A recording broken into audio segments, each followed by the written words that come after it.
नमस्कार दोस्तों, मैं सरोज प्रजापति आज हाजिर हूँ फिर से अपनी एक नई कहानी गूंगी बहू के साथ। आशा करती हूँ आपको पसंद आएगी। हसमुख और बातूनी चंचल को आज लड़के वाले देखने आ रहे थे तो उसकी माँ ने उसे हिदायत देते हुए समझाया, देख चंचल, वो लोग जितना तुझसे पूछे उतना ही जवाब देना। अपनी मास्टरनी झाड़ने मत बैठ जाना उनके सामने, और हाँ, हर बात पर खीखी करके तो बिल्कुल मत हंसना। मम्मी, वह कुछ पूछेंगे तो जवाब तो देना ही पड़ेगा ना, और मुझे कोई शौक नहीं सबके सामने अपनी मास्टरनी झाड़ने का। वैसे भी मैं अभी मास्टरनी बनी नहीं हूँ।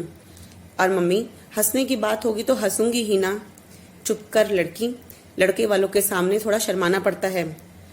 क्यों शर्माना पड़ता है? वैसे लड़का तो आ नहीं रहा, लगता है शर्मा कर घर बैठ गया, तो अब शर्माऊंगी किससे? चंचल चुटकी लेते हुए बोली। चुप कर बेशरम, उसके पिता व बड़े भाई बहन आ रहे हैं, कुछ इज्जत रख लियो हमारी। तभी दरवाजे की घंटी बज गई। लगता है वह लोग आ गए, तू अंदर जा और जब मैं बुलाऊं तभी बाहर आना। दरवाजा खोल चंचल के मम्मी पापा ने उनका स्वागत कर बिठाया। कुछ औपचारिकताओं के बाद लड़की की बहनों ने उन्हें चंचल को बुलाने के लिए कहा। थोड़ी सी देर में चंचल चाय के साथ आ गई। चंचल ने सबका अभिवादन किया। लड़के के पिता व भाई ने उससे एक दो सवाल पूछे और फिर चंचल के पिता के साथ दूसरे कमरे में चले गए। उनके जाते ही चंचल निश्चिंत हो गई, क्योंकि वह पिता के सामने खुलकर बात नहीं कर पा रही थी और मम्मी तो रसोई में वैसे ही बिजी थी। लड़के की बड़ी बहन ने पूछा, तुम कितनी पढ़ी हो? बीए, नॉन कॉलेज से। नॉन कॉलेज से मतलब? तब चंचल ने उनको नॉन कॉलेज का मतलब समझाया। दीदी, आप दोनों कितना पढ़ी हो? चंचल ने पूछा। चंचल का सवाल सुन वह दोनों एक दूसरे का मुंह देखने लगी। उन्हें उम्मीद नहीं थी कि चंचल भी उनसे कुछ पूछ सकती है।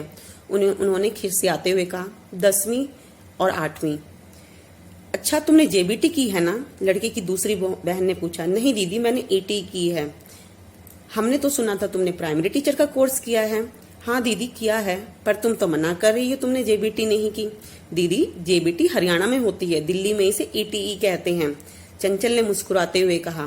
धीरे धीरे चंचल अब अपनी रो में आ रही थी। वो एक सवाल पूछते तो चंचल उसके 2 जवाब देती।